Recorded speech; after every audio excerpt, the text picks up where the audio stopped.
High বন্ধুরা, চলে এসেছি আজকে নতুন একটি ভ্লগ নিয়ে। তো চলো দেখো পেঁয়াজ কুচি নিয়ে আজকে আমি কি রান্না করছি। সাথে আমি নিয়েছি আলু কুচি, পেঁয়াজ কুচি, লঙ্কা কুচি, মশলার বাক্স, তেল। প্রথমে আমি ওভেনটাকে জ্বালিয়ে নিলাম এবং দেখছি ঠিকঠাকভাবে বসবে কিনা কড়াইটা। আমি খুব ভালো করে গরম করে নেব। আজকে আমি ডিনারে যা করেছি সেটাই ভাবলাম তোমাদেরকে ছোট করে একটু ভিডিও করে দেখিয়ে নিই। প্রতিদিন রাতে রুটি খাওয়া হয়, তো ভাবলাম আজকে তোমাদেরকে একটু শেয়ার করে দেখাই। প্রথমে আমি তেলটা দিয়ে দিলাম। আলু ভাজার জন্য তেলটা যতটুকু প্রয়োজন সেরকমই আমি তেল দিয়ে দিচ্ছি।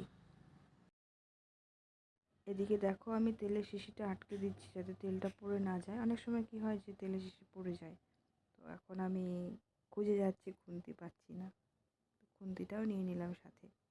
সব রেডি থাকে। এর দিন তো আজকে রুটি আর আলু ভাজা এটাই হয়েছিল আমাদের ডিনার। তেলটা প্রায় গরম হয়ে এসেছে। হ্যাঁ, তেলটা গরম হয়ে গেছে। তো এখন আমি কালো জিরে ফোড়ন দিয়ে দিলাম। দেখো বন্ধুরা, আমি খুব একটা যে এক্সপার্ট রান্নাতে সেটাও না। আমি যেমনই রান্না করি মোটামুটি সবাই যাতে খেতে পারে সেরকমভাবেই আমি রান্নাটা করার চেষ্টা করি। এদিকে আমি পেঁয়াজ কুচি, লঙ্কা কুচি এসব দিয়ে দিচ্ছি। খুব ভালো করে এটাকে ভেজে নেব। একটু সময় নিয়ে করতে হবে এটাকে।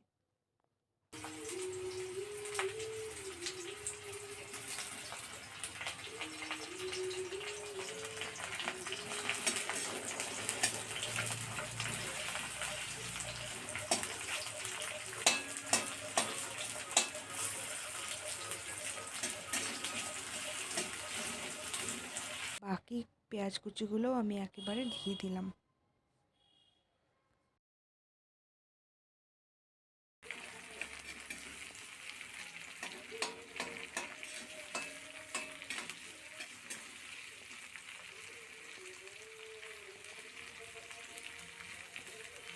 আমি চাইলে এটাকে অনেকভাবেই আমি অনেক টেস্টি করে করতে পারতাম, কিন্তু আজকে প্রচণ্ড ঠান্ডা পড়েছে বন্ধুরা আমাদের এখানে। সিম্পলভাবেই আমি ভাজাটা করে নিলাম। মতো নুন অ্যাড করে নিচ্ছি। তোমরা যেরকম লবণ খাবে সেরকমই তোমরা লবণটা অ্যাড করে নেবে। যে কোনো জিনিসই ভাজতে গেলে দেখবে পেঁয়াজ লঙ্কা যত বেশি কড়া করে ভাজা হবে তত সুন্দর ফ্লেভারটা আসে। তো সেজন্য আমি এখানে অনেক টাইম নিয়ে এটাকে আমি ভাজছি যাতে গন্ধটাও বেরোয় আর ফ্লেভারটাও আসে। আর সাথে একটু মোবাইল নিয়ে সেলফি না তুললে চলে বন্ধুরা, বলো? এদিকে আমি রাঁধছি আর ওদিকে বাবা মা দুজনে টিভি দেখছে। তো টিভির হল রুমেও দেখা যাচ্ছে, পাশের থেকে আমিও টিভি দেখছি, এদিকে আমি রান্নাও করছি। তো অলমোস্ট হয়ে এসেছে ভাজাটা। এখন আমি কেটে রাখা আলুটাকে দিয়ে দেব। অল্প অল্প করে দিয়ে দিচ্ছি, কেননা এখানে অনেক আলু আছে, দেখতে মনে হচ্ছে অল্প। ব্যাস, আমি একবারে সবটা ঢেলে দিলাম। সুবিধাও হচ্ছে আমার অনেক।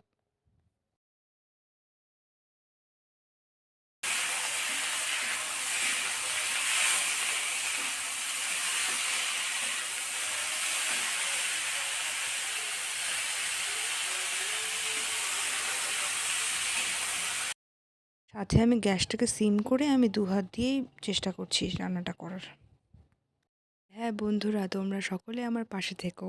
তোমরা পাশে থাকলে আমি একটু ইন্সপিরেশন হই। এখন আমি হলুদটাকে দিয়ে দেবো। এর আগে হলুদটা আমি দিতে ভুলে গেছিলাম, তো হলুদটা আমি দিয়ে দিচ্ছি।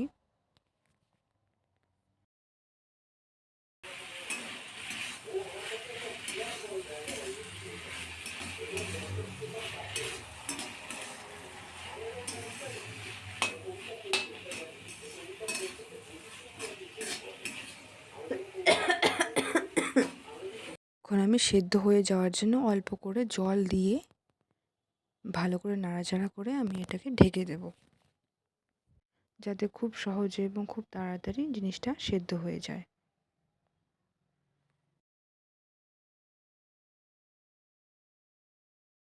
ঢাকনাটা তুলে নিচ্ছি। সেদ্ধটা হয়েই এসেছে, হয়েই গেছে। এই যে গন্ধটা যে বেরোয় না, মানে কি বলবো, যে রান্না করে সেই বুঝতে পারে যে এই যে ঢাকাটা উঠানোর পরে যে একটা ফ্লেভারের গন্ধ আসে, দারুণ লাগে গন্ধটা।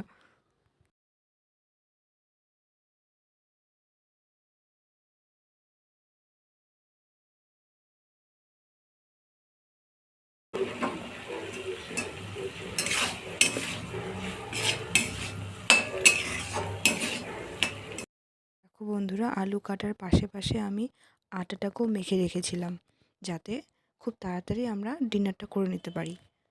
ভাজাটাকে নামিয়ে নেওয়ার পরে যাতে মা একই ওভেনে রুটিটাকে বসিয়ে দিতে পারে, আর খুব তাড়াতাড়ি হয়ে হয়ে যাবে আর আমরাও খেতে পারবো। ঠান্ডার দিন যত তাড়াতাড়ি হয় ততই ভালো, তাই নাকি বন্ধুরা বলো? আমার আলু ভাজা হয়ে এসেছে, আমি এখন এটাকে নামিয়ে নেব। আর মাকে বললাম যে এদিকে রুটিটাকে তুমি বানিয়ে ফেলো। অবশ্যই একটা কমেন্টে বলো তোমাদের ঠিক কেমন লেগেছে, আর ভিডিওটা ভালো লাগলে অবশ্যই লাইক করে দেবে। মা রুটি ভাজা শুরু করে দিয়েছে, এদিকে ভাজছে আর এদিকে আমি বাবাকে দিচ্ছি খাওয়ার জন্য। ও বন্ধুরা, আমিও রুটি ভাজতে পারি, এমন না যে আমি পারি না, কিন্তু আমারটা না খুব একটা ভালো হয় না, শেপটা ভালো আসে না, তো যার জন্য আমি মাকেই বলি সবসময় তুমি রুটিটা করে ফেলো। আমি এদিকে সব কিছু বেড়ে নিয়ে বাবাকেও খেতে দিলাম, প্লাস নিজেও খেতে বসে যাচ্ছি।